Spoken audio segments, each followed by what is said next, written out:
എപ്പിസോഡിന്റെ opening സീനിൽ ബൊറൂട്ടോയും ക്ലൗണും ഒക്കെ ചേർന്ന് ട്രെയിനിങ് എടുത്തുകൊണ്ടേ ഇരിക്കുകയാണ്. കാക്കാഷിക്കാണെങ്കിൽ ഏകദേശം കാര്യം മനസ്സിലാവും. ബൊറൂട്ടോ ഒരുപാട് ട്രെയിനിങ് എടുത്ത് അവൻ ടയേർഡാണ്. കാക്കാഷി ബൊറൂട്ടോട് പറയും, റസൻഗൺ ഷുരീങ്കൻ അത്ര എളുപ്പത്തിൽ നിന്നെ കൊണ്ട് ചെയ്യാനാവില്ല, നിനക്കതിന് ഒരുപാട് പവറും സ്ട്രെങ്ത്തും ഒക്കെ ആവശ്യമാണ്. സോ തൽക്കാലം നീ നിന്റെ ട്രെയിനിങ് അത് സ്റ്റോപ്പ് ചെയ്യണം. ബൊറൂട്ടോയ്ക്കാണെങ്കിൽ അത് കേട്ട് സഹിക്കില്ല. എന്നെ കൊണ്ട് പറ്റില്ല, ഒരിക്കലും ഞാൻ ട്രെയിനിങ് നിർത്തില്ല, ഞാൻ ഗിവ് അപ്പ് ചെയ്യാൻ തയ്യാറല്ല, എന്ത് വില കൊടുത്തും എനിക്ക് ജയിക്കണം, എനിക്ക് എൻ്റെ പപ്പയെ കഴിഞ്ഞ് പവർഫുൾ ആവണമെന്ന് പറഞ്ഞ് വീണ്ടും അവനും ക്ലൗണും ചേർന്ന് റസനങ്ങൾ ക്രിയേറ്റ് ചെയ്ത് ആ പാറയ്ക്ക് നേരെ വലിച്ചെറിയും. പക്ഷെ ആ പാറയിലാണെങ്കിൽ ചെറിയൊരു പൊട്ടിത്തെറി മാത്രമേ ഉണ്ടാവുള്ളൂ. കാക്കാഷി ആണെങ്കിൽ അത് ചൂണ്ടിക്കാണിക്കും, നീ അത് കണ്ടില്ലേ, നിന്നെ കൊണ്ട് ആ ഒരു പാറ മുഴുവനായിട്ടും തകർക്കാനോ അതിനെ ദൂരത്തേക്ക് നീക്കി കൊണ്ടുപോകാനോ കഴിയില്ല, അത് നീ ആക്സെപ്റ്റ് ചെയ്യണമെന്ന് പറയും. അതിൽ കൺട്രോൾ പോയി ബൊറൂട്ടോ അവൻ താഴേക്ക് വീഴുകയാണ്. കട്ട് ചെയ്താ ഇപ്പോൾ ആ വിക്ടറിന്റെ ലാബ് കാണിക്കും. വിക്ടറിന്റെ അസിസ്റ്റൻസ് എല്ലാവരും ചേർന്ന് ഇപ്പോൾ വളരെ ക്രിട്ടിക്കലായ ഒരു പേഷ്യന്റുമായിട്ട് ലാബിലേക്ക് കടന്നു വരികയാണ്. അപ്പോൾ ലോങ് ഷോട്ടിൽ മുകളിലായി സെൻസായും കൊനഹമാരും അവരാണെങ്കിൽ ആ കാഴ്ച കണ്ട് നോക്കി നിൽക്കും. സെൻസായി ആണെങ്കിൽ കൊനഹമാരുവിനോട് പറയും, ഇതിനോടകം 5ാമത്തെ ആളെയാണ് അവരകത്തേക്ക് കൊണ്ടുപോയത്, അകത്തേക്ക് കൊണ്ടുപോയ ഒരാൾ പോലും പുറത്തേക്ക് വന്നിട്ടില്ല എന്ന് പറയും. ഉടനെ ഒരു ലേഡി ആണെങ്കിൽ ആ ബോഡി കൊണ്ടുവന്നവരെ, പേഷ്യന്റിനെ കൊണ്ടുവന്നവരെ പറഞ്ഞയച്ച് അവളിപ്പോൾ എന്തൊക്കെയോ ചില സീക്രട്ട് പാസ്വേഡൊക്കെ അടിച്ച് അകത്തേക്ക് കയറാൻ തയ്യാറാവും. നമ്മുടെ ആൾക്കാരാണെങ്കിൽ നൈസായിട്ട് ഇപ്പം അതിൻ്റെ അകത്തേക്ക് കടന്നു വരികയാണ്. അപ്പോൾ ദൂരത്തായിട്ട് അവർ കാണും സ്റ്റോൺ വില്ലേജിലുണ്ടായിരുന്ന ഒരു ഡോക്ടർ. ആളാണ് ആ ട്രീറ്റ്മെന്റിനും ഓപ്പറേഷനും എല്ലാം തന്നെ ചുക്കാൻ പിടിക്കുന്നത്. ഡോക്ടറും ലേഡിയും പേഷ്യന്റും അവരെല്ലാവരും ഇപ്പോൾ ഒരു ലിഫ്റ്റ് വഴി വീണ്ടും മുകളിലേക്ക് പോവാണ്. നമ്മുടെ ആൾക്കാർ ആ ലിഫ്റ്റിന്റെ അടുത്തെത്തി അതിൽ കയറാൻ ശ്രമിക്കും. പക്ഷെ അതാണെങ്കിൽ വർക്കാവില്ല. ഒരു സെൻസായോട് പറയും, നമ്മുടെ ലക്ഷ്യം ഇതൊന്നും അല്ല, ആ ഹാസ്ര സെൽസ് അത് തിരികെ പിടിക്കുക എന്നതാണ്. സോ നിന്റെ ബ്രെയിനിൽ എപ്പോഴും അതുണ്ടാവണമെന്ന് പറയും. കട്ട് ചെയ്താ ഇവിടെ ബൊറൂട്ടോയുടെ അടുത്തേക്ക് ഇപ്പൊ ഷിക്കട അവൻ കടന്നു വരും. ബൊറൂട്ടോട് പറയും, അവനാണെങ്കിൽ ബൊറൂട്ടോ ട്രെയിനിങ് ഒക്കെ എടുക്കുന്നത് കണ്ട് ഭയങ്കരമായിട്ട് അത്ഭുതപ്പെടും. കാരണം റെസ്റ്റ് എടുക്കാതെ അൺലിമിറ്റഡ് ആയിട്ടാണ് അവൻ ട്രെയിനിങ് എടുത്തുകൊണ്ടേ ഇരിക്കുന്നത്. ബൊറൂട്ടോ അറ്റാക്ക് ചെയ്ത ആ പാറ അവൻ കാണും. ബൊറൂട്ടോ, നീ ഇങ്ങനെ ട്രെയിനിങ് എടുക്കുകയാണെങ്കിൽ തീർച്ചയായിട്ടും അത് നിന്റെ ആരോഗ്യത്തെ ബാധിക്കും. അതിന് ബൊറൂട്ടോ ആണെങ്കിൽ സാഡായിട്ട് അവനോട് പറയും, ലാസ്റ്റ് ടൈം ഉണ്ടായ ഫൈറ്റിലാണ് ഞാൻ എത്രത്തോളം വീക്കാണെന്ന് ഞാൻ തിരിച്ചറിഞ്ഞത്. ഇനി ഒരിക്കലും അങ്ങനെ സംഭവിക്കാൻ പാടില്ല. അതുകൊണ്ടാണ് ഇത്രയും കഷ്ടപ്പെട്ട് പോലും എടുക്കാതെ ഞാൻ വളരെ ഹാർഡായിട്ട് ട്രെയിൻ ചെയ്യുന്നത്. എനിക്കിത് കംപ്ലീറ്റ് ചെയ്തേ പറ്റൂന്ന് പറഞ്ഞ് അവൻ അങ്ങനെ തല താഴ്ത്തും. അവിടുന്ന് അങ്ങനെ ബ്ലാക്ക് ഔട്ട് ചെയ്ത ചോച്ചോയെ കാണിക്കും. അവളാണെങ്കിൽ എപ്പോഴത്തേതും പോലെ ഈ ഒരു ചിപ്സ് പാക്കറ്റൊക്കെ ആയി അതങ്ങനെ ഹായ് ആയിട്ട് കഴിച്ച് സാറടെ അന്വേഷിച്ച് അവളെ കാണാനായി നടന്നു വരും. അപ്പൊ ദൂരത്തായി നമ്മുടെ സാറട അവൾ ഇപ്പോഴും സാസുകയായിട്ട് ട്രെയിനിങ് എടുത്തുകൊണ്ടേ ഇരിക്കുകയാണ്. ട്രെയിനിങ്ങിന്റെ ഇടയിൽ അവൾ തെറിച്ചു പോയി വീഴും. സാസുകയാണെങ്കിൽ ടെൻഷനായി, നീ ഓക്കെ അല്ലേ, കുഴപ്പമൊന്നുമില്ലല്ലോ ചോദിക്കും. അതിനവള് പറയും, എനിക്ക് കുഴപ്പമൊന്നുമില്ല, ട്രെയിനിങ് ഇനിയും കണ്ടിന്യൂ ചെയ്യണം. ഇവിടെ ചോച്ചോ ആണെങ്കിൽ ഈ കാഴ്ചകളെല്ലാം കണ്ട് ഷോക്കാവുകയാണ്.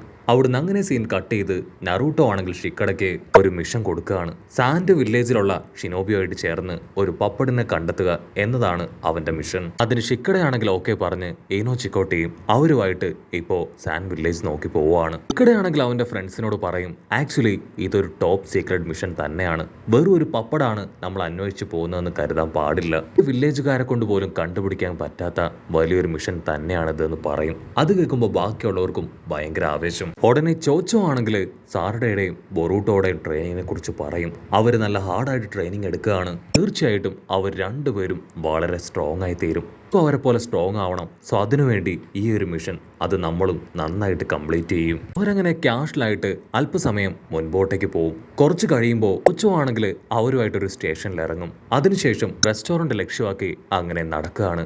കട്ട് ചെയ്ത ആ ടോപ്പ വില്ലൻ അവനാണെങ്കിൽ ഒരു റെസ്റ്റോറൻറ്റിൽ ഇരുന്ന് വളരെ സാഡായി ചില മനസ്സോടുകൂടെ ഫുഡ് കഴിക്കുന്നതായിട്ട് കാണിക്കും. അടുത്ത നിമിഷം ചോച്ചോ ടീം അവരാണെങ്കിൽ ഇപ്പോൾ ആ വില്ലനുള്ള അതേ റെസ്റ്റോറൻറ്റിലേക്ക് തന്നെ കടന്നു വന്ന് ഫുഡ് ഓർഡർ ചെയ്യാനായിട്ട് ആരംഭിക്കും. ഇക്കടെയാണെങ്കിൽ അവൻ്റെ ഫ്രണ്ടിനോട് പറയും, ഇപ്പം ചോച്ചോയ്ക്ക് ഫുഡ് കൊടുത്തിട്ടില്ലെങ്കിൽ അവൾ നമ്മുടെ മിഷൻ അത് മുഴുവനായിട്ടും കുളമാക്കുമെന്ന് പറഞ്ഞ് അവർ ഫുഡ് ഓർഡർ ചെയ്യും. അവരാണെങ്കിൽ ആവശ്യമായിട്ടുള്ള ഫുഡൊക്കെ ചെക്ക് ചെയ്ത് അകത്തേക്ക് കയറി വരുമ്പോഴായിരിക്കും ആ വില്ലൻ ഡോർ തുറന്ന് അവരെ ക്രോസ് ചെയ്ത് പോവുക.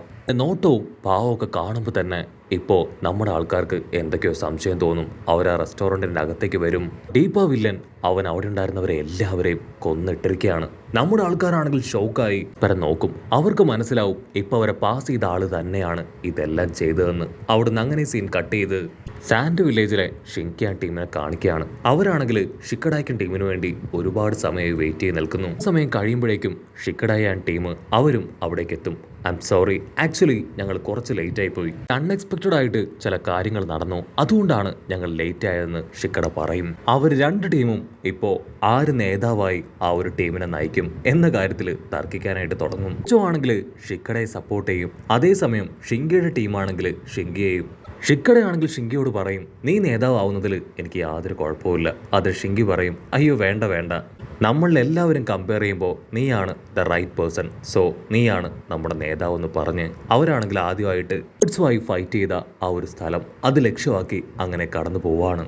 ഷിങ്കിയാണെങ്കിൽ ഇപ്പോൾ ഒരു മാപ്പൊക്കെ വെച്ച് പപ്പടുമായിട്ട് ഫൈറ്റ് ചെയ്ത സ്ഥലം അത് കറക്റ്റായിട്ട് കണ്ടെത്തും. അവരെല്ലാവരും ആ സ്ഥലത്തേക്ക് നോക്കും. അവിടെ വിശാലമായിട്ടുള്ള ഒരു മരുഭൂമിയാണ്.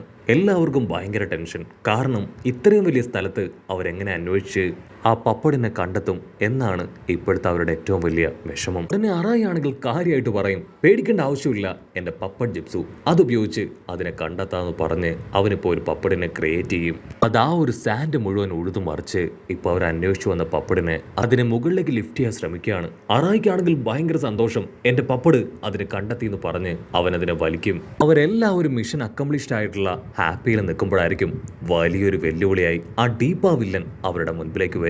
അവനെ കാണേണ്ട താമസം ഷിക്കടയും ചോച്ചോയും ഒക്കെ അവനെ തിരിച്ചറിയാണ്. ഡീപ്പ വില്ലനാണെങ്കിൽ ഇപ്പോൾ അവർ അടുത്തേക്ക് വന്ന് പറയും, ഓ നിങ്ങൾ ഇവിടെയോ എത്തിയോ, നിങ്ങളുടെ ആവശ്യം ഈ ഒരു പപ്പടിനെ കളക്ട് ചെയ്യുക എന്നതായിരിക്കും അല്ലേ? എനിക്കും വേണ്ടത് ഈ പപ്പടിനെയാണ്, സോ ഞാനിതിനെ ഇവിടെ നിന്ന് കൊണ്ടുപോകാൻ പോവുകയാണെന്ന് പറഞ്ഞ് അവൻ ആ പപ്പടിൻ്റെ അടുത്തേക്ക് വരും. നമ്മുടെ ആൾക്കാരാണെങ്കിൽ അവനെ തടയാനായിട്ട് ഓടി അടുക്കും. അതിനാ വില്ലനാണെങ്കിൽ അവൻ്റെ കല്ല് പവർ, ആ സ്റ്റോൺസ് ആണെങ്കിൽ നിർത്താതെ അങ്ങനെ അച്ചറം പൊച്ചറം നമ്മുടെ ആൾക്കാർക്ക് നേരെ പ്രയോഗിക്കുകയാണ്. ആണെങ്കിൽ ഞൊടിയിടയിൽ ഇപ്പം അവൻ്റെ പവർ ഉപയോഗിച്ച് വലിയൊരു ഷീൽഡ് തന്നെ ക്രിയേറ്റ് ചെയ്യും. സോ ആ വില്ലൻ്റെ കല്ലുകളാണെങ്കിൽ ആ ഷീൽഡിൽ വന്ന് അങ്ങനെ അറഞ്ച പുറഞ്ച് ഇടിക്കുകയാണ്. നമ്മുടെ ആൾക്കാർ ആ ഷീൽഡിൽ ഡിഫായിട്ട് നിൽക്കും. പക്ഷേ അടുത്ത നിമിഷം തന്നെ അവന്റെ കല്ലുകൾ അത് കുറേശ്ശെയായിട്ട് ആ ഷീൽഡ് തകർക്കാനായിട്ട് ശ്രമിക്കുകയാണ്. ആണെങ്കിൽ ഷിക്കടയോട് പറയും, എത്ര വേഗം എന്തെങ്കിലും ചെയ്തേ പറ്റൂ, ഒരുപാട് നേരം ഈ ഷീൽഡിന് കല്ലുകളെ പ്രതിരോധിക്കാനാവില്ല. ആണെങ്കിൽ ഡിസ്കസ് ചെയ്യുന്ന അതേ സമയം തന്നെ വലിയ കല്ലുകൾ വന്ന് ആഞ്ഞിടിച്ച് അറായും ഓടനും അവർ രണ്ടുപേരും തെറിച്ചു പോവാണ്. ആണെങ്കിൽ തീർത്തു പറയും, ഒരുപാട് നേരം ഈ ഷീൽഡിന് പിടിച്ചു നിൽക്കാനാവില്ല, എത്രയും വേഗം എന്തെങ്കിലും ചെയ്യണം. ഉടനെ ചോച്ചോ ആണെങ്കിൽ അവളുടെ കൈ ജയന്റ് ആക്കി ആ വില്ലനെ ഇടിക്കാനായിട്ട് ഫ്ലൈ ചെയ്ത് വരും. മറ്റൊരു ഭാഗത്ത് ഷിങ്കിയും അവനും പപ്പടിനെ ക്രിയേറ്റ് ചെയ്ത് വരികയാണ്.